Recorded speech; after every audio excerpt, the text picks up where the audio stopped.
लोकतंत्र में जिनके मुद्दों पर चर्चा ही नहीं होगी, उनकी समस्याओं का समाधान नहीं होगा। देश की जो मीडिया है उसको आपके मुद्दे पर चर्चा करने की फुर्सत नहीं, उसको इस बात की चर्चा करने की फुर्सत जरूर है कि बागेश्वर धाम का बाबा चमत्कार कर सकता है कि नहीं कर सकता है, और रात दिन इस पर खबर चला है। पाकिस्तान में लोग भुखमरी से मर रहे हैं, बांग्लादेश में लोग भुखमरी से मर रहे हैं, श्रीलंका में लोग भुखमरी से मर रहे हैं। ये खबर अखबारों में चलती है, ये खबर टीवी पर चलती है, इस पर टीवी पर डिबेट होती है। लेकिन देश की इतनी बड़ी आबादी, जो कि आज की तारीख में अगर गिनती हो जाए तो हमारा ऐसा अनुमान है कि 60% से ज्यादा इस देश में ओबीसी समाज की आबादी है। मगर इतनी बड़ी आबादी की गिनती 75 साल में नहीं हुई, इसके बारे में मीडिया चर्चा नहीं करती। कभी कभी कोई बड़ा नेता बोल देता है इस पर, तो मीडिया की मजबूरी हो जाती है चर्चा करना। तो फिर क्या चर्चा करती है? इससे तो जातिवाद बन जाए। ये जातिवाद करने वाले लोग हैं जो इस पर बोल रहे हैं, जो इसकी वकालत कर रहे हैं, इसकी बात कर रहे हैं। तो हमारे लोगों को सही मैसेज पहुंचना चाहिए, सही जानकारी पहुंचना चाहिए, क्योंकि लोकतंत्र में जानकारी हथियार होती है। अगर आपके पास जानकारी रहेगी तो आप भी चट्टी चौराहे पर बोलने का काम करोगे, बताने का काम करोगे, समझाने का अपने लोगों का काम करोगे। और जब आप ये आवाज उठाने का काम करोगे तो ये आवाज सबको उठानी पड़ेगी। जो लोग 75 साल से नहीं किए, आज उनकी भी मजबूरी हो गई, वो भी उठा रहे हैं ना, उठाना पड़ेगा।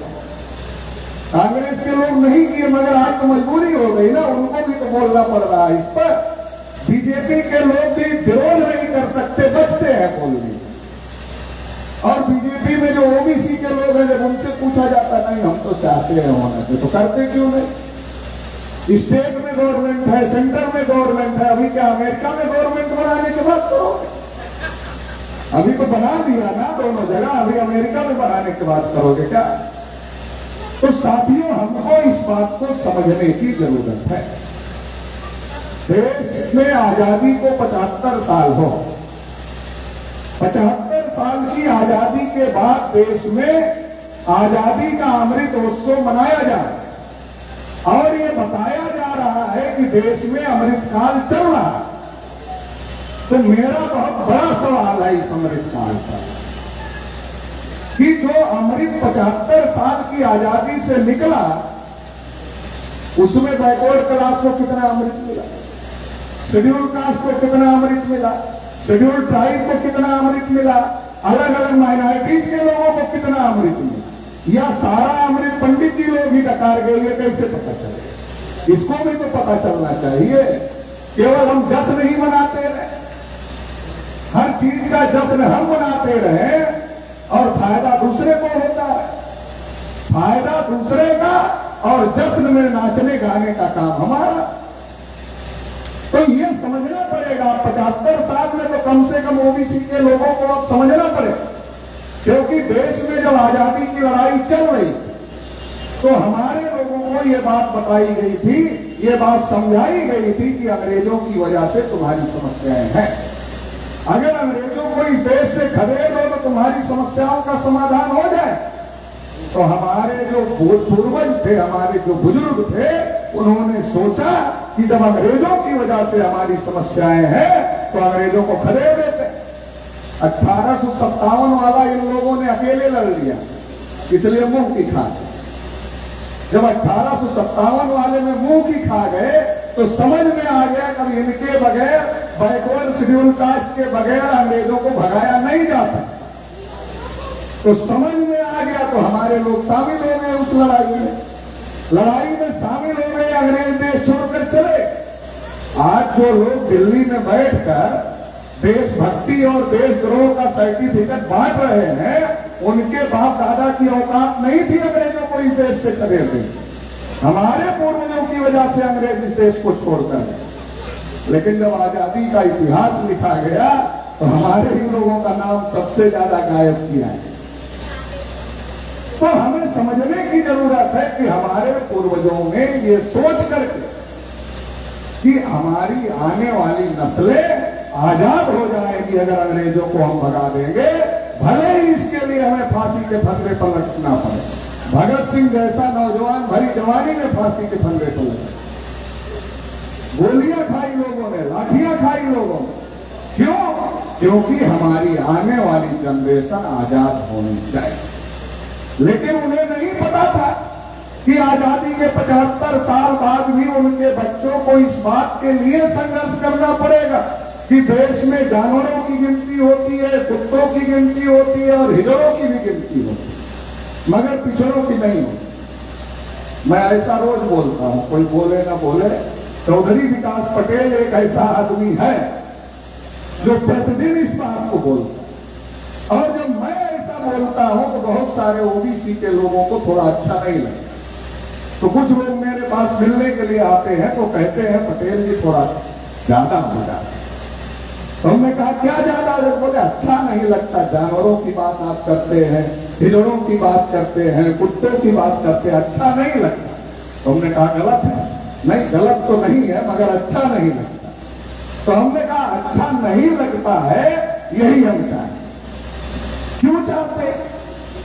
क्योंकि जब अच्छा नहीं लगेगा तभी तो सोचोगे कि ये जो अच्छा नहीं लगने वाली बात है इसको खत्म कर दिया जाए।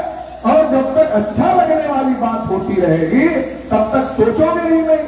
क्योंकि ओबीसी का जो दिमाग है ये धक्का मारो दिमाग, धक्का मारो। जैसे घर में कभी कभी गाड़ी जो है बहुत दिन तक आप खड़ी करके चले जाओ तो उसकी बैटरी डिस्चार्ज हो जाती है। जब डिस्चार्ज हो जाती है आप आओ सेल्फ लगाओ तो चालू नहीं होगी। दो चार नौजवानों को इकट्ठा करते हैं हम लोग और कहते भाई पीछे से धक्का लगाओ। जब धक्का लगाया जाता है तो गाड़ी स्टार्ट हो जाती है। फिर गाड़ी में ही सिस्टम है तो बैटरी को चार्ज करता है। यहाँ जो बहुत सारे लोग आए हैं उनका चार्ज हो चुका है, लेकिन बहुत सारा जो हमारा बहुत बड़ा समाज है उसका स्टार्ट नहीं हुआ है, उसको धक्का लगाने की जरूरत है। तो ये धक्का लगता है, कुत्तों की होती है, जानवरों की होती है, हमारी नहीं होती है, तो धक्का लगता है। तो इसके पीछे कोई दुर्भावना नहीं है, ये अपने लोगों को जगाने के लिए ऐसा बोलना जरूरी है, इसलिए ऐसा बोलना पड़ता है। हमारे समाज के बहुत सारे लोग जो जाग गए हैं वो नारा लगाते, ओबीसी शेर है, जागने की देर है। तो हमने कहा नारा एक लाइन तो ठीक है, दूसरी लाइन में थोड़ा गड़बड़ी। तो कहा क्या गड़बड़ी है? ठीक ही तो कह रहे हैं, ओबीसी शेर है, जागने की देर है। हमने कहा ओबीसी शेर है ये तो ठीक है, मगर जागने की देर है इसमें थोड़ा गड़बड़ी। तो कहा क्या गड़बड़ी है? हमने कहा देखो रामायण में एक पात्र है कुंभकर्ण, तो उसकी टाइम लिमिट थी, वो 6 महीने बाद स्वतः ही जग जाते थे। 6 महीने सोते थे और 6 महीने बाद स्वतः ही जग जाते थे। तो चलो 6 महीने उनकी टाइम लिमिट थी, मगर ओबीसी की कोई टाइम लिमिट है कितना दिन में जगे? 500 साल में जग जाएगा इसकी भी गारंटी तो नहीं ले सकते। और 500 साल तक जागने का इंतजार करें, ना आप रहोगे ना हम रहेंगे 500 साल बाद। तो इससे अच्छा है नारा ही बदल। बोले क्या बदल रहे? हमने कहा ओबीसी शेर है, बस जगाने की देर है। जागने की देर ऐसे काम नहीं करेगा, अपनी जिम्मेदारी फिक्स ही नहीं होती है। जब तक अपनी जिम्मेदारी नहीं फिक्स होगी, जैसे मैंने अपनी जिम्मेदारी फिक्स किया जगाना है, इसलिए घूम रहा। ऐसे ही जो लोग ये नारा लगा रहे हैं उनकी भी तो जिम्मेदारी फिक्स होनी चाहिए कि जगाना है। जब जगाएंगे तब जगेगा, अपने आप नहीं जगेगा। तो जगाने की जिम्मेदारी फिक्स करनी पड़ेगी। 15 अगस्त 1947 को देश आजाद हो, सरदार वल्लभ भाई पटेल को देश का प्रधानमंत्री बनना चाहिए, मगर बन गए पंडित जवाहरलाल नेहरू जी। मगर नेहरू जी के ऊपर उस घटना का बहुत असर हुआ। क्या असर हो गया? नेहरू जी ने सोचा कि कांग्रेस हमारे बाप दादा पुरखों ने बनाई, कांग्रेस के चुनाव में हमको वोट नहीं मिला, सरदार पटेल को। कांग्रेस जो हमारे बाप दादा पुरखों ने बनाई उस चुनाव में हमको वोट नहीं मिला, सरदार पटेल को मिला। तो देश के चुनाव में अगर जाति जनगणना होती रही जैसे कि अंग्रेज करते हैं, जैसे अंग्रेज करते हैं, अगर जो 52% का आंकड़ा कहते हो कहां से, 1931 की जनगणना। 1931 में देश आजाद था, गुलाम था, अंग्रेज करते थे हर 10 साल में जनगणना। वहां का आंकड़ा, देश आजाद हो गए। मोदी जी को अंग्रेजों की कोई चीज पसंद नहीं है, मगर ये पसंद है। अंग्रेजों की कोई चीज पसंद नहीं है, मगर ये पसंद है। वहीं से आंकड़ा उठाना पड़ता है जाति। तो देश आजाद हो गया। जवाहरलाल नेहरू जी ने सोचा जैसे अंग्रेज गिनती करते थे, अगर वैसे हम भी गिनती करते तो हर 10 साल में आंकड़े आएंगे। क्या आंकड़े आएंगे? ब्राह्मण 3.5% और ओबीसी 52%। ब्राह्मण 3.5%, ओबीसी 52%। फिर अगली साल जनगणना हुई, फिर ब्राह्मण 3.5%, ओबीसी 52%। फिर अगली बार जनगणना हुई, फिर ब्राह्मण 3.5%, फिर ओबीसी 52%। फिर अगली बार जनगणना हुई, फिर ब्राह्मण 3.5%, फिर ओबीसी। और तो ऐसे आंकड़े आते रहेंगे तो एक दिन ऐसा आएगा कि ओबीसी के दिमाग की बत्ती जल जाएगी। और जब दिमाग की बत्ती जल जाएगी, ओबीसी का कहेगा अच्छा कि 3.5%, हम 52%, तो हम इसके पीछे पीछे क्यों चल रहे हैं? और जब ऐसा सोच लेगा तो उसी दिन बदल जाएगा, परिवर्तन हो जाएगा और आजाद भारत पर ब्राह्मणों का राज स्थापित नहीं किया जा सकता है। तो इसलिए पंडित जवाहरलाल नेहरू ने सेंसस कमिश्नर को कहा, अंग्रेज जैसा करते थे वैसा नहीं होगा, जाति के आधार पर नहीं होगा, अब धर्म के आधार पर। तो जवाहरलाल नेहरू ने रोक दिया। तो इंदिरा गांधी कैसे कर देती? इंदिरा गांधी ने सोचा कि भाई अगर हम कर देंगे तो हम कैसे साबित करेंगे कि हम पंडित जवाहरलाल नेहरू की जायज बेटी है। अगर जायज बेटी है तो साबित करना है, तो नहीं करना है तभी साबित होगा कि जायज बेटी है।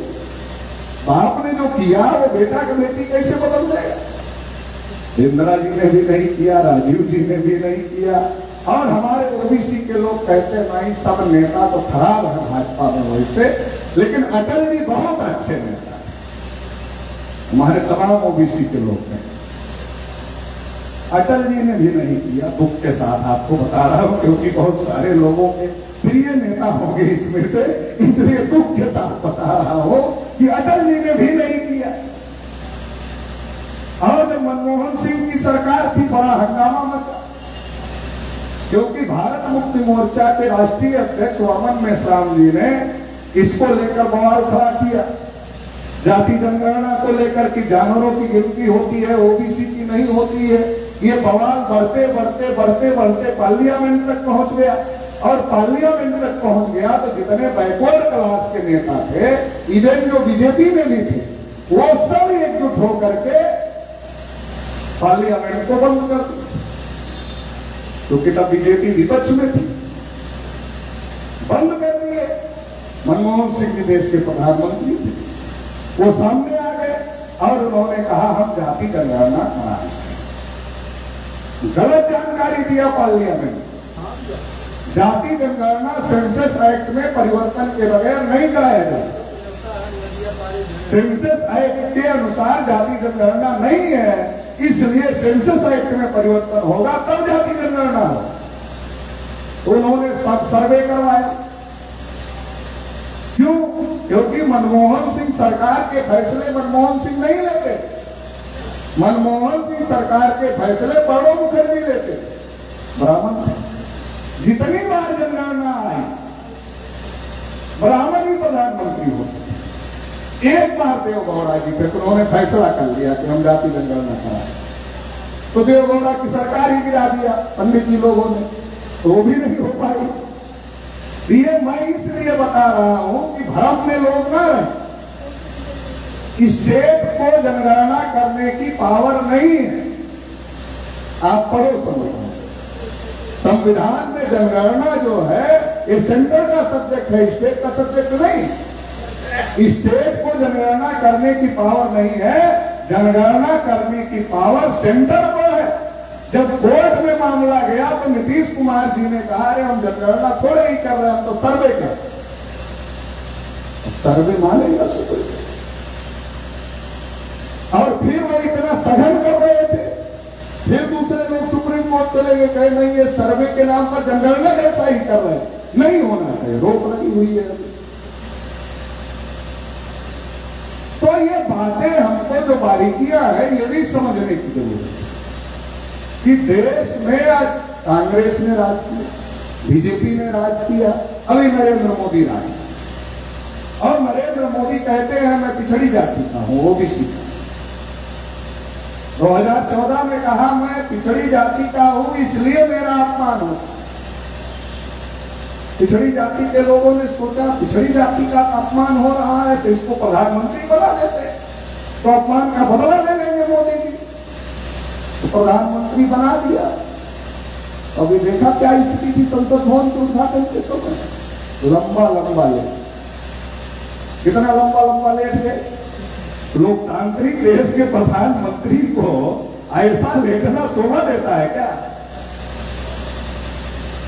और हमारे लोगों को कुछ बातें समझने की जरूरत है। देश में ओबीसी की जनगणना क्यों नहीं हो रही है? क्योंकि ओबीसी की जनगणना से ओबीसी शासक वर्ग बन जाएगा। मंडल कमीशन से कई राज्यों में मुख्यमंत्री बने। कुछ गलतियां नहीं हुई होती तो दिल्ली में सरकार हो जाती, मंडल कमीशन की लड़ाई की हो जाती। मगर ये जो जाति जनगणना का मामला है, अगर ये हो गया तो देश में ओबीसी का मामला हल हो गया। इतना बड़ा मामला है, ये केवल आंकड़े कलेक्ट करने का मामला नहीं है, ये बहुत बड़ा मामला है। लेकिन टीवी वाले क्या कह रहे हैं? जातिवाद का मामला है। जाति जाति के नाम पर कितने दंगे हुए जौनपुर में, है कोई रिकॉर्ड? जाति जाति के नाम पर दंगों का रिकॉर्ड नहीं है। धर्म धर्म के नाम पर दुनिया भर के दंगे हो रहे हैं, मगर धर्म के आधार पर गिनती हो रही है, उससे संप्रदायवाद नहीं बढ़ रहा है। लेकिन जाति के आधार पर गिनती होगी तो जातिवाद बढ़ जाएगा। कितना बढ़िया तर्क है टीवी वाला। हमारे भी भोले भाले लोग क्या कहते हैं? हम जातिवाद के विरोध, जातिवाद से सबसे ज्यादा शिकार वही है। फिर वो क्या कहते हैं? नहीं आप क्यों कहते हो ब्राह्मणों का देश पर कब्जा? अरे ब्राह्मणों ने कब्जा किया है तो क्या कहे? यादवों ने कब्जा किया है। जब ब्राह्मणों ने किया है, यादवों ने नहीं किया, फिर भी यादवों को बदनाम करके उन लोगों ने सरकार बना ली। और जिन्होंने किया है जब उनके बारे में बोला जाता तो हमारे ही ओबीसी इतना नहीं बोलना, हमारे भी ओबीसी वाले कहते अरे इतना नहीं बोलना चाहिए। अरे नहीं बोलना चाहिए तो पता कैसे चलेगा? बिना बोले, बिना बोले तो पता नहीं चलेगा। अगर लोगों को बताना है तो बोलना पड़ेगा, बोले बगैर पता नहीं चल सकता है। देखो विकास की बात लोग पहले भी करते, लेकिन जब से नरेंद्र मोदी जी आए हैं तब से मुझे लगता है इतना विकास की बात नहीं हुई होगी कभी 75 साल में जितना अब हो रही है। तो चलो मान लो अभी ओबीसी का विकास करना है तो कैसे? अरे पता होना चाहिए ना ओबीसी में कितने कक्षा 8 पास बेरोजगार हैं, कितने हाई स्कूल पास बेरोजगार हैं, कितने अनपढ़ बेरोजगार हैं, कितने हाई स्कूल फेल बेरोजगार हैं, कितने इंटरमीडिएट पास बेरोजगार हैं, कितने इंटरमीडिएट फेल बेरोजगार हैं, कितने ग्रेजुएट बेरोजगार हैं, कितने पोस्ट ग्रेजुएट बेरोजगार हैं। जानकारी होना चाहिए ना, डाटा आना चाहिए। कितने के पास जमीन है, कितने के पास जमीन नहीं है, कितने के पास कार है, कितने के पास मोटरसाइकिल है, कितने के पास साइकिल है, कितने सरकारी नौकरी में है, कितने प्राइवेट नौकरी में है। ये सारा डाटा होगा। कितने कच्चे मकान में रहते, कितने पक्के मकान में रहते, कितने के पास मकान ही नहीं है, कितने बिजनेस करते हैं, कितने खेती करते हैं। ये सारा डाटा आएगा तब हमारे विकास की योजना बन जाएगी। लेकिन इन्होंने कहा नहीं, योजना आयोग का नाम बदलकर हमने नीति आयोग कर दिया। अब योजना बनाने की क्या जरूरत है? यही तो योजना है नाम बदलने की, बाकी योजना बनाने की क्या जरूरत है? उसके लिए तो डाटा लगता है। अब ये डाटा 75 साल से हमारा कलेक्ट नहीं है। जब 75 साल से डाटा नहीं कलेक्ट किया गया तो योजना कैसे बनेगी? भाई ओबीसी में कक्षा 8 पास इतने बेरोजगार हैं, इनको कौन सा रोजगार दिया जाए? हाई स्कूल पास इतने बेरोजगार हैं, इनको कौन सा रोजगार दिया जाए? इंटरमीडिएट पास इतने बेरोजगार हैं, इनको कौन सा रोजगार दिया जाए? ग्रेजुएट पोस्ट ग्रेजुएट इतने बेरोजगार हैं, इनको कौन सा रोजगार दिया जाए?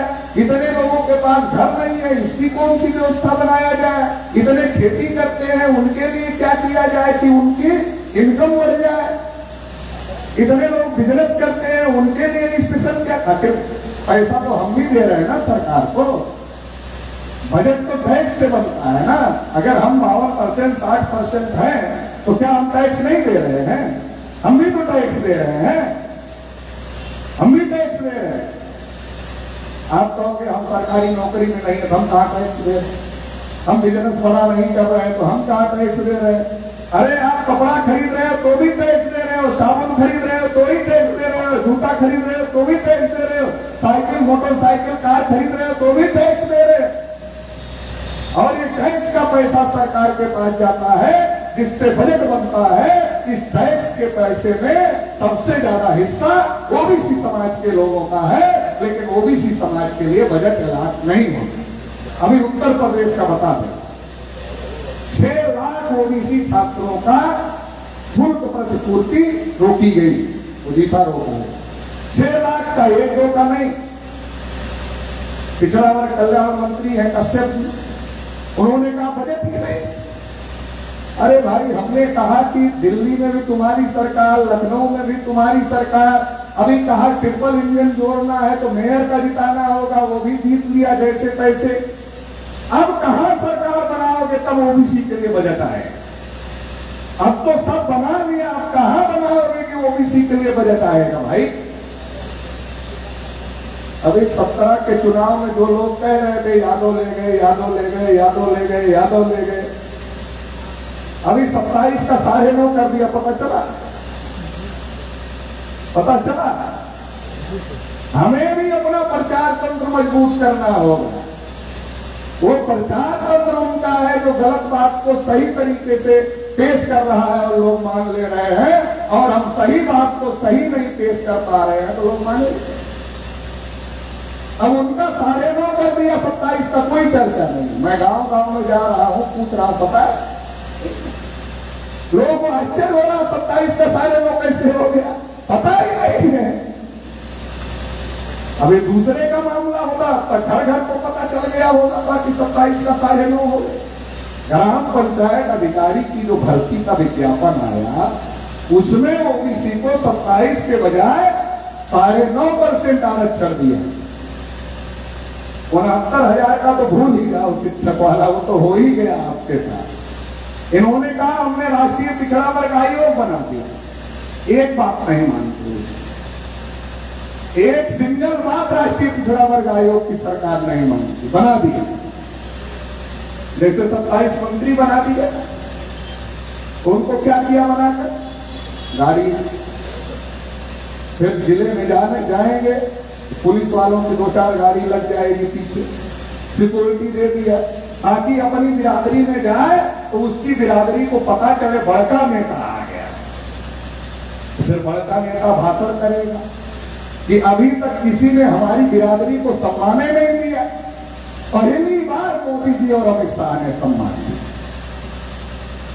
सब वोट उन्हीं को जाना है। थानेदार सुनता है, अभी जाओ किसी पंडित से झगड़ा हो जाए, जाओ बिरादरी के मंत्री के पास, बोलो थोड़ा थाने में फोन करो, तो थानेदार नहीं सुनता। पोजीशन दिया है, पावर नहीं दिया है। पोजीशन अलग है, पावर अलग है। पोजीशन मंत्री जी के पास और पावर आरएसएस के लोगों के पास। थानेदार जानता है कि इस जिले में आरएसएस का कौन आदमी है, उसी की सुनना है। विधायक की और मंत्री की नहीं सुनना। हमारे तो नहीं, हमारी बिरादरी को टिकट दिया, जिताना है। तुम्हारी बिरादरी को टिकट दिया, उसकी कोई औकात बनाया है? उसको कोई ताकत दिया है? तो हमें समझना पड़ेगा, इन बातों को समझना पड़ेगा।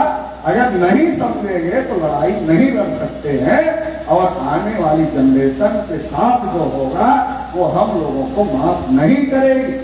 इसलिए इन बातों को समझना बहुत ज्यादा जरूरी। ओबीसी की गिनती इसलिए होना जरूरी है कि जब तक ओबीसी का डाटा नहीं आएगा ओबीसी का विकास नहीं हो सकता, विकास की योजना नहीं बनाई जा सकती। ये विकास विकास कहते रहते, नारा लगाया सबका साथ सबका विकास। हमारे लोग समझदार हैं, ओबीसी वाले ज्यादा समझदार हैं, समझ गए पहले साथ देना पड़ता है बाद में विकास होता है। तो 14 में साथ दिया, कहा बेचारा क्या करे 5 साल में, ऐसे कहो तो कहेगा अरे बेचारा क्या करे 5 साल में, इतना दिन से सब खराब करके रखा था, 5 साल में बेचारा क्या करे। हमने कहा बेचारे ने 5 साल में 314 ओबीसी के बच्चे जो यूपीएससी की परीक्षा पास किए थे उनकी नियुक्ति को बेचारे ने रोक दिया। इतना बड़ा काम कर दिया बेचारे ने। 5 साल में ओबीसी की स्कॉलरशिप बंद कर दिया, इतना बड़ा काम कर दिया बेचारे ने। और जहां जहां नौकरियां मिल सकती थी वहां कहीं नौकरी नहीं मिलेगी, ये उसको सब बेच डालो, ये काम कर रहा है बेचारा। और कितना काम चाहते हो बेचारे से 5 साल में? तुम्हारी जमीन तुम्हारे पास ना रहे इसके लिए कानून ले आया, और क्या चाहते हो बेचारे से? और हमारे लोगों को दया बहुत आती है, कहा क्या करे बेचारा, तो 5 साल और दे, 19 में भी दे दिए कि अब की विकास हो जाए। लेकिन उन लोगों ने सोचा अच्छा इनका विकास करने की कोई जरूरत लगती नहीं। क्यों नहीं लगती है? कहा ये तो विकास का नाम सुनकर ही खुश हो जाते हैं, तो इनका विकास करने की क्या जरूरत है? जिसको हल्दी दिखाने से ही जो पीला हो जाए उसको लगाने की क्या जरूरत है? हमारे लोग तो दूर से ऐसे दिखाओ, हल्दी दूर से दिखाया नहीं कि पीले हुए, अब पीले हुए तो लगाने की क्या जरूरत है? तो लगाया है,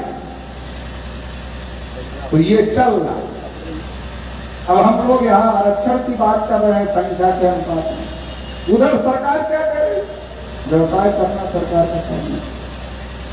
14 में मोदी जी ने क्या कहा? देश नहीं बिकने दो। तो हमारे लोगों को लगा कोई तो बचाने वाला आ गया, मोदी जी बचाएंगे। कुछ लोगों ने कहा होता है देश बचाने आ गए। अब क्या कह रहे हैं? अब कह रहे हैं देश नहीं बचने दूंगा। जब तक एक एक चीज अडानी जी को अंबानी जी को नहीं दे दूंगा तब तक चैन से नहीं रहेगा। अब हमको ये बताओ, हम 52% का नारा बुलंद करते हैं, और उधर जहां जहां आरक्षण है वो सब प्राइवेट, जहां जहां आरक्षण है सब प्राइवेट। आरक्षण कहां मिलेगा? प्राइवेट में आरक्षण है। जब प्राइवेट में आरक्षण नहीं है तो आरक्षण कहां मिलेगा? तो ये एक दिन सरकार आपको खुश करने के लिए कहेगी चलो बहुत दिन से 52% कह रहे ले फिर खुश हो। है कहां मिलेगा? कहां जब सब बेच रही है। आने वाले समय में भारत के अंदर भारत है ऐसा खोजना पड़ सकता है। आपको अभी लग रहा होगा अतिशयोक्ति बोल रहे, अधिक बोल रहे, अधिक नहीं बोल रहे। अगर ऐसे ही चलता रहा तो आने वाले समय में भारत के अंदर भारत कहां है ऐसा खोजना पड़ सकता है। अगर 3 कानून वापस नहीं लिए होते 2 दिन जल्दी आ जाता, लेकिन ऐसा नहीं, उनकी नीयत बदल गई है, मजबूरी से वापस लिया है, आगे फिर भी कर सकते हैं। तो इधर देखोगे अडानी, इधर देखोगे अंबानी, इधर देखोगे जापान की कंपनी, इधर देखोगे जर्मनी की कंपनी, भारत कहां है? नहीं। तो भारत के अंदर भारत है ये खोजना पड़ सकता है। ये बहुत सारी दिक्कतें पैदा होगी। मैंने किसानों के साथ मेरी मीटिंग थी, मैंने पूछा किसानों को आप अपने बेटा बेटी को डॉक्टर बना सकते हो क्या? तो किसानों ने हमको जवाब दिया नागपुर में किसानों ने हमको कहा नहीं बना सकते। हमने कहा क्यों नहीं बना सकते? पढ़ने का अधिकार तो सरकार सबको दे रही है, क्यों नहीं बना सकते?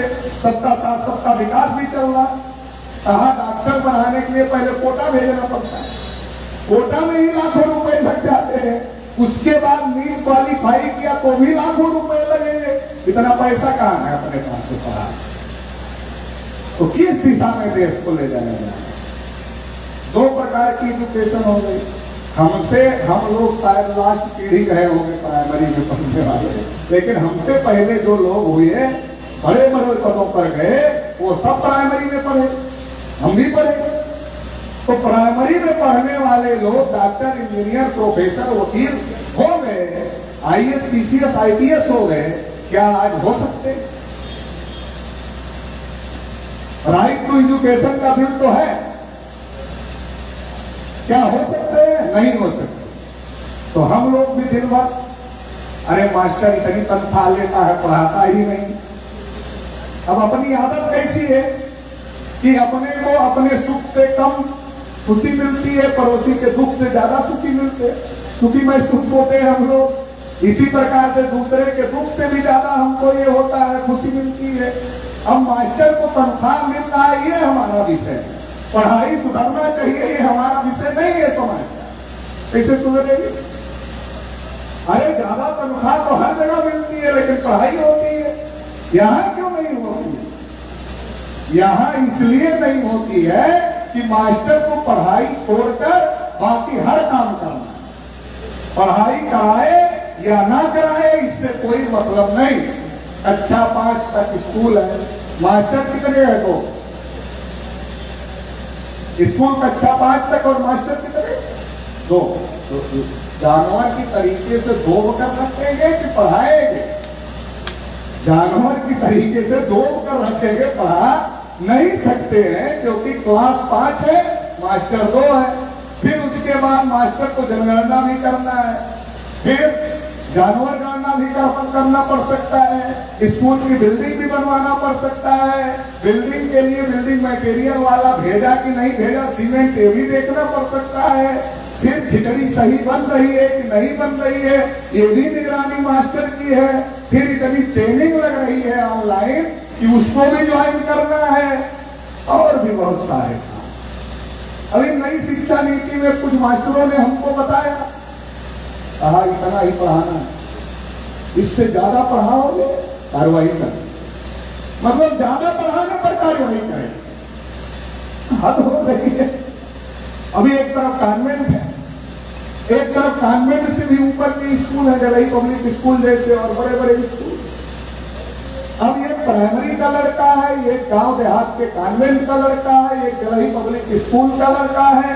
तीनों एक साथ, तीनों के लिए पेपर अलग अलग नहीं आएगा कंपटीशन, तीनों का पेपर एक ही आएगा। तो कौन भी करेगा? फिर कहेंगे नहीं भैया तुम्हारे अंदर योग्यता नहीं है, तुम बाहर, हमारे अंदर योग्यता, तुम्हें आरक्षण चाहिए, तुम्हें आरक्षण नहीं चाहिए, तुम योग्य नहीं हो, आरक्षण केवल पर आना चाहिए। तो जड़ों में गर्म पानी है, जितने पढ़ लिख लिए यही समस्या बने हुए, रोजगार मांग रहे, तो सरकार सोच रही है ज्यादा पढ़े लिखेंगे तो और समस्या बन जाएंगे। ये रोजगार भी मांग रहे, रोजगार पा जाते फिर अपनी सरकार बनाने की भी बात करते हैं, आगे की भी समस्या है, ये ज्यादा समस्या है। इसलिए इनसे अच्छा ये है कि इनकी जड़ों में ही गर्म पानी डाल दो, उधर के उधर ही सूख जाए, आगे बढ़ने की कोई जरूरत नहीं है। तो ये जो देश की स्थिति परिस्थिति है, इसको समझने की जरूरत है। जिस माइक पर मैं बोल रहा हूं, इसको जिसने बनाया उसने इसकी कीमत निर्धारित की है। जिस कुर्सी पर आप बैठे हो उसको जिसने बनाया उसने उसकी कीमत निर्धारित किया। जिस गाड़ी से हम आए हैं उसको जिसने बनाया उसने उसकी कीमत निर्धारित किया। कोई सब्जी पैदा करता, कोई गेहूं पैदा करता, कोई चावल पैदा करता, कोई गन्ना पैदा करता है, क्या उसको उसकी फसल की कीमत निर्धारित करने का अधिकार मिला 75 साल में? हम खरीदने जाते पूछते कुर्सी कितने में दोगे, अब जब गेहूं लेकर बेचने जाते कहते कितने में लोगे। अरे खरीदने के लिए कितने में दोगे और बेचने के लिए कितने में लोगे, एक ही नियम होना चाहिए। या तो बेचने वाला बताए कितने में बिकेगा, या तो खरीदने वाला बताए कितने में खरीदेंगे। लेकिन हमारे लिए खरीदने वाला बताता है और हर सामान के लिए बेचने वाला बताता है। साबुन भी खरीदने जाओ तो एमआरपी पर मिलता है। एमआरपी मतलब मैक्सिमम रिटेल प्राइस, अधिकतम खुदरा मूल्य, उससे कम पर नहीं मिलता। अरे हम तो एमएसपी मांग रहे हैं, मिनिमम, और मिनिमम में भी सपोर्ट। अरे मिनिमम में सपोर्ट तो होता नहीं है, मगर मिनिमम में भी support, minimum support price, minimum नहीं मिल रहा है, मैक्सिमम की छोड़ो। अरे मिल जाएगा तो आपकी इनकम बढ़ जाएगी, आप भी अपने बच्चे को अच्छे स्कूल में पढ़ाओगे, अच्छे स्कूल में पढ़ाओगे तो आपके बच्चे आगे जाएंगे हर क्षेत्र में। तो जो उनका कब्जा है वो कैसे? मगर ये बात हमारे लोगों को समझ में नहीं आनी चाहिए। तो इसलिए फिर क्या करते हैं, हिंदू मुसलमान हिंदू मुसलमान हिंदू मुसलमान हिंदू मुसलमान, दिन रात हिंदू मुसलमान हिंदू। पाकिस्तान में लोग भूखमरी से मर गए, हमारे आदमी का कलेजा ठंडा, पाकिस्तान मर रहा। अरे हमने पाकिस्तान की सरकार को वोट दिया है कि भारत की सरकार को वोट दिया? भारत में क्या हो रहा है इसकी चर्चा नहीं, पाकिस्तान में मर रहे हैं इसकी चर्चा। हमारे गली मोहल्ले में पंडित जी लोग आते, अब यादव कुर्मी कोयरी के यहाँ, निषाद चौहान राजभर के यहाँ आने में कोई दिक्कत है? कोई दिक्कत नहीं है, क्योंकि हमारा तो जन्म से लेकर मरने के बाद तक का कोई काम वगैरह इनके होता ही नहीं, और मरने के बाद भी नहीं छोड़ते हैं। हर साल पंडित जी को बुलाकर खिलाते हैं, ऊपर मोटे खा करके पंडित जी होते हैं, हम सोचते हैं पिताजी ऊपर मोटे हो रहे हैं। इतना हद तक मूर्खता है जिसकी कोई लिमिट नहीं। तो हमारे घर में आने में कोई दिक्कत नहीं, शेड्यूल कास्ट के घर में जाने में एक बार दिक्कत भी होती, भैया अनुसूचित जाति का अछूत आदमी है, उसके घर में कैसे जाए। मगर हमारे घर में तो बेरोज लोग आते, और आते हैं तो कहते हैं देखो एक एक मुसलमान 14-14 बच्चे पैदा कर रहे हैं, देश पर मुसलमानों का कब्जा हो जाएगा, सारे हिंदू इकट्ठा हो। हमारा आदमी कितना समझता है, समझ लिया कि आज 14 बच्चे पैदा कर रहे हैं, कल भी 14 करेंगे, परसों भी 14 करेंगे। ऐसे अगर 100 साल तक, 200 साल तक, 300 साल तक मुसलमान करते रहे तो एक दिन इनकी संख्या बढ़ जाएगी और ये देश पर कब्जा कर लेगा। इतना समझ में आया, मगर ये समझ में नहीं आया। ये समझ में आ गया कि 400 साल बाद जब मुसलमानों की संख्या बढ़ जाएगी तब देश पर मुसलमानों का कब्जा होगा। मगर ये समझ में नहीं आया कि आज ही हमारी संख्या ज्यादा है, हम क्यों नहीं कब्जा कर लेंगे। ये समझ में नहीं आ रहा कितना ज्यादा हमारे लोगों की समझदारी है। ब्राह्मण बताता है कि 400 साल बाद कब्जा कर लो, वो समझ में आ 400 साल बाद कब्जा ना हो, इसलिए 75 साल से पंडित जी लोगों का कब्जा करा। मैं एक दिन मध्य प्रदेश में बोल रहा था ऐसे, तो बजरंग दल का एक कार्यकर्ता हमारी मीटिंग में आ गया था। उसने कहा पटेल जी मुसलमानों का कब्जा हो जाएगा, आप समझ नहीं रहे। हमने कहा आप समझ नहीं रहे, अब तुम ही समझा। हमने उसको कहा 75 साल में कितने मुसलमान देश के प्रधानमंत्री हैं। हमारा चेहरा देखने लगा तो हम समझ गए इसको पता नहीं है। और अगर इतना जानकारी होती तो बजरंग दल में तो नहीं होता, बाकी कहीं भी होता, किसी दल में होता, मगर बजरंग दल में नहीं होता। तो चेहरा देखने लगा। हमने कहा गूगल पर सर्च करो, हमारी बात तो मानोगे नहीं। सर्च किया, कहा ये हमने कहा ओबीसी का कोई 5 साल के लिए बना, मोदी को छोड़ नहीं बना। इसका मतलब जहां से कानून बनता है, और मोदी बने तो मोदी की जाति ओबीसी में थी नहीं, बाद में डाल। और मोदी बने नहीं, आरएसएस के ब्राह्मणों ने बनाया। मोदी मुख नहीं है, मुखौटा है। मोदी मुख नहीं है, मुखौटा है। मोदी का चेहरा आगे और पीछे से आरएसएस के लोग सारा काम कर रहे हैं, वरना ओबीसी के ऊपर इतना अन्याय नहीं होता। जाहिर से जाहिर अनपढ़ गंवार आदमी को, मूर्ख आदमी को कुल्हाड़ी दे दो और कहो कि अपने पैर पर मारो, कहेगा मूर्ख हूं, अंधा हूं, इतना मूर्ख नहीं हूं, अपने हाथ से अपना पैर काट लूं। मोदी जी तो मूर्ख है नहीं कि अपने ही हाथ से ओबीसी का हक अधिकार खत्म करेंगे। इसका मतलब करने वाला कोई और है, आरएसएस के लोग कर रहे हैं। इसलिए पहली बार जब नरेंद्र मोदी प्रधानमंत्री बने तो नृपेंद्र मिश्रा को उनकी कानून में संशोधन करके उनको उनका सेक्रेटरी बनाया। तो आरएसएस के लोग कर रहे हैं। हमने उसको कहा जहां से कानून बनता है, 75 साल से हमारा कब्जा नहीं हुआ, मुसलमान का कब्जा नहीं हुआ, जहां से कानून पर अमल होता है 79.2% क्लास 1 क्लास 2 की नौकरियों पर ब्राह्मण और ऊंची जाति का कब्जा है, और वो हमको आकर बता रहे हैं मुसलमान का कब्जा हो जाए। जहां से कानून बनता है वहां ब्राह्मणों की पार्टियों का कब्जा, जहां से कानून पर अमल होता है वहां ब्राह्मणों का 80% के लगभग कब्जा, ऊंची जातियों का कब्जा। जहां से न्याय मिलता है हाई कोर्ट और सुप्रीम कोर्ट, चार्ज लेकर जाओ।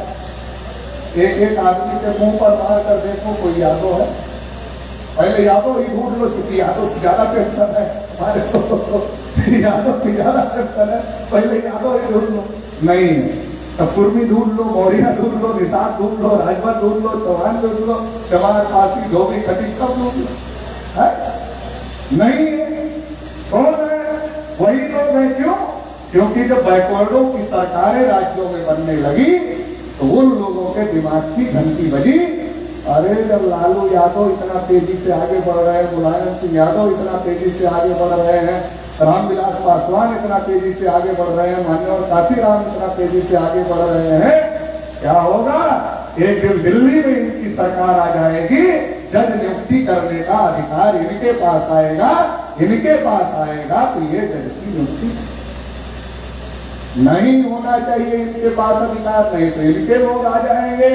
इसलिए सुप्रीम कोर्ट के जजों ने कहा जज की नियुक्ति हम ही करेंगे, खुद ही फैसला कर लिया जज की नियुक्ति हम ही करें, और तब से चल रहा है। तो दुबे जी जब जज की नियुक्ति करते हैं तो मिश्रा जी का टेलीफोन आता है, अरे दुबे जी हमारा ये भतीजा है, थोड़ा देख ले। तो दुबे जी कहते हैं मिश्रा जी आपका भतीजा है तो कहने की क्या बात है, जरूर देख लेंगे। फिर कुछ दिन बाद मिश्रा जी का नंबर आता है नियुक्ति करने का, तो दुबे जी फोन करते हैं, मिश्रा जी याद है ना आपके भतीजे को देखा था, हमारा भी एक भांजा है, थोड़ा आप भी देख लें। तो दुबे जी ने मिश्रा जी के भतीजे को देख लिया और मिश्रा जी ने दुबे जी के भांजे को देख लिया। न्यायपालिका में भाई भतीजावाद है, मैं नहीं कह रहा हूं, करिया मुल्ला समिति की रिपोर्ट है, पढ़ लेना चाहिए लोगों, रिपोर्ट है, वहां उनका कब्जा। और जिसे लोकतंत्र का चौथा खंभा कहा जाता है मीडिया, कौन लोग है? कोई हमारा चैनल, और हमें कह रहे नहीं फलनवा ले गया, अरे कौआ कान ले गया, कान नहीं चेक कर रहे कान है कि नहीं, कौए के पीछे भाग रहे, कोर्ट से घर से देखा। तो हमारे लोगों को कोई तो समझ आनी चाहिए। तीन समय हम बहुत बड़े वाले हिंदू हो जाए, वोट देना है तो हम बहुत बढ़िया वाले हिंदू, चंदा देना है तो बहुत बढ़िया वाले हिंदू हैं, और अगर मुसलमान से लड़ना है तब तो हम ही हिंदू हैं, तब वो हिंदू नहीं है। अरे कहते हैं 3.5% पहले से है, कहीं लड़े कुछ ऊपर नीचे हो जाए, उसमें भी कमी आ जाए, कोई झंझट में पड़ेगा। यादव जी को लड़ने दो, पटेल जी को लड़ने दो, कुशवाहा जी को लड़ने दो, राजभर जी को लड़ने दो, चौहान जी को लड़ने दो, बिंद जी को यही लड़े। अच्छा ये लड़ेंगे तो चाहे ये मर जाए, चाहे मुसलमान में मर जाए, बात मरे चाहे कन्या पंडित को दक्षिण मतलब दोनों में से कोई मरेगा, हिंदू मुसलमान तो होगा ही। और जब हिंदू मुसलमान होगा, अब हिंदू का ठेका तो पंडित जी के पास है, तो पंडित जी के पीछे ही इकट्ठा हो गए लोग। तो पंडित जी जो अपने वोट से गांव में पंच का चुनाव नहीं जीत सकते, वो प्रधान से लेकर प्रधानमंत्री बना लेते। ये चल रहा है देश में। मैं बहुत सारे जिलों में जाता हूँ, लोग कहते हैं तिवारीपुर हमने कहा कितने घर, हाँ एक थे, 2-4 हो गए हैं अलगा बिल्गी। फिर लोग बताते हैं दुबेपुर है, कितने घर है, नहीं एक ही था, अलगा बिल्गी से 2-4। तो ये 2-4 ही होते हैं, लेकिन पूरे गांव को। तो ये क्यों? क्योंकि ये हमारी कमी है, हम ही को उनका समर्थन देते हैं। 16 नवंबर 92 को जब मंडल कमीशन का फैसला आया, 52% को केवल 27% आरक्षण मिला, 27 में क्रीमी लेयर लगा दिया, मंडल कमीशन की केवल एक सिफारिश लागू हुई। अब पूछा जाए कि ये 50% से ज्यादा आरक्षण नहीं होगा, ये संविधान के कौन से आर्टिकल में लिखा? नहीं लिखा। किसने लगा दिया? सुप्रीम कोर्ट में बैठे जजों, क्योंकि उनको लगा अरे शेड्यूल कास्ट, शेड्यूल ट्राइब भी सरदर्द बने हुए हैं, ये ओबीसी को 52% मिल जाएगा तो सरदर्द और बढ़ जाएगा, इसलिए उन्होंने लगा दिया। फिर क्रीमी लेयर लगा दिया। संविधान निर्माताओं ने क्रीमी लेयर को रिजेक्ट किया था, सुप्रीम कोर्ट ने ओबीसी के ऊपर लगा दिया। अगर ये धोखेबाजी ओबीसी को समझ में आती तो ओबीसी संसद घेरता, और अगर संसद घेरता तो 12 करोड़ नौकरियां ओबीसी समाज के लोगों को मिलती।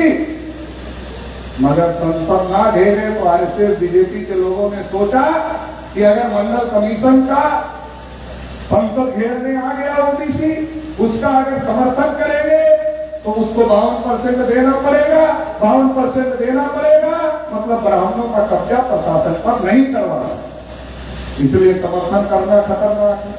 अगर संसद घेर में आ गया ओबीसी और उसका विरोध करेंगे तो हमको वोट नहीं देंगे, ये भी खतरा है, तो सरकार नहीं बनेगी। कहां का समर्थन करना, ना विरोध करना, डाइवर्ट करना, इनको बार बार डाइवर्ट किया जाता। जब हमारे मुद्दे आते तब डाइवर्ट किया जाता। तो क्या कहा, ओबीसी के घर में आए पंडित जी, और क्या कहा, अयोध्या में राम जी जहां पैदा हुए थे वहां राम मंदिर बनना चाहिए, तो हमारे लोगों ने जरूर बनना चाहिए, बताइए हम क्या करें, चंदा उंदा दे। कहा नहीं, बहुत बड़ी समस्या है। कहा क्या समस्या है, कहा वहां मस्जिद है और मुसलमान लोग बनने नहीं दे रहे हैं मंदिर, फिर क्या करना होगा, अयोध्या चलना होगा। जिनको अपने अधिकारों के लिए संसद जाना चाहिए था दिल्ली, वो कहां चले गए, अयोध्या चले गए और 6 दिसंबर 1992 को बाबरी मस्जिद गिरा दी गई। बाबरी मस्जिद गिरा दी गई, ओबीसी का मुद्दा हवा में उड़ गया। इसीलिए अभी भी जब मैं पूछता हूं ओबीसी के अनपढ़ लोगों से, नहीं पढ़े लिखे लोगों कि मंडल कमीशन की रिपोर्ट पढ़ा है क्या, तो चेहरा ऐसे देखते हैं हमारा जैसे कोलंबिया यूनिवर्सिटी की कोई लेटेस्ट रिसर्च उनसे पूछ रहा है, ऐसे चेहरा देखते, क्योंकि तभी दबा दिया गया, तब से कभी चर्चा हो ही नहीं पाई उसकी कि मंडल में ओबीसी को क्या मिला क्या नहीं मिला। अरे जिससे तुमको 27% आरक्षण मिल रहा, तुम उसी को नहीं पढ़ते तो क्या करोगे। अरे चलो मस्जिद गिरा दिया, मंदिर बन रहा है, तो मंदिर में तो हिस्सा ले लेते, 12 करोड़ रुपया कुर्बान करके मंदिर बनाने चले गए तो हिस्सा ले लेते। उस समय विनय कटियार, कल्याण सिंह, उमा भारती, प्रवीण तोगड़िया, रितम बरा जैसे तमाम बहुत बड़के बड़के नेता थे, आज कहां गायब हो गए। ट्रस्ट में उनका भी तो हिस्सा था मंदिर के, अभी चंदा मांगने के लिए घूम रहे हैं आरएसएस, मंदिर बनना मंदिर बनना मंदिर। कोई ओबीसी का आदमी पूछता, अरे विनय कटियार को रखा क्या ट्रस्ट, कल्याण सिंह जब थे तब रखा था क्या उनको ट्रस्ट, उमा भारती को रखा क्या ट्रस्ट। अरे दूसरे ओबीसी को मत रखो भाई, हम ये मान लेते हैं कि भारत के सारे ओबीसी अच्छे वाले हिंदू नहीं है। अरे ये लोग तो तुम्हारे ही पार्टी के हैं, इनको तो रख लेते, मगर एक भी ओबीसी को ट्रस्ट में नहीं रखा। ये जो मैं कह रहा हूं कि हिंदू मुसलमान की लड़ाई के नाम पर केवल ओबीसी का इस्तेमाल हो रहा है, इस्तेमाल कर लिया, 12 करोड़ नौकरियां चली गई और ट्रस्ट में भी ओबीसी समाज के एक भी व्यक्ति को नहीं रखा है। अरे हम और मुसलमान लड़ रहे, या तो हमें फायदा हो जाता या तो मुसलमान को हो जाता, लेकिन ना हमें फायदा हो रहा ना मुसलमान को हो रहा। 75 साल से हम और मुसलमान लड़ रहे और फायदा लड़ने वालों को नहीं हो रहा है, फायदा लड़ाने वालों को, क्योंकि लड़ हम रहे हैं, लड़ाने वाला तीसरा है, तो जो लड़ाने वाला है उसको फायदा हो रहा। आंख अब खुल जाए, कुछ लोगों को खुल गई तो दूसरा स्टंट अपना किया। आरएसएस के लोगों ने क्या किया, अब हर बिरादरी में एक नेता जाए, वो क्या कहता है, अरे सब बिरादरी को आगे चले, अपन ही पीछे रहेंगे। गांव के लोग को समझते हैं यार, जब सब आगे चली गई, नेताजी बता रहे हैं, अपनी ही पीछे रह गई तो अब तो अपनी को आगे ले जाना पड़ेगा। और नेताजी आगे ले जाने के लिए आए ही हैं, तो नेताजी के पीछे चलो। अब बिरादरी के लोग नेताजी के पीछे और नेताजी अमित शाह के पीछे, बिरादरी के लोग नेताजी के पीछे और नेताजी अमित शाह के पीछे। नेताजी तो एमपी नहीं थे, एमपी हो गए, एमएलए नहीं थे, एमएलए हो गए, मंत्री नहीं थे, मंत्री हो गए। नेताजी की तो शादी हो गई, बिरादरी जाए बाहर में, और बिरादरी का शिक्षा खत्म, बिरादरी का रोजगार खत्म, बिरादरी की नौकरी खत्म, वो सारा खत्म और नेताजी का बन गया।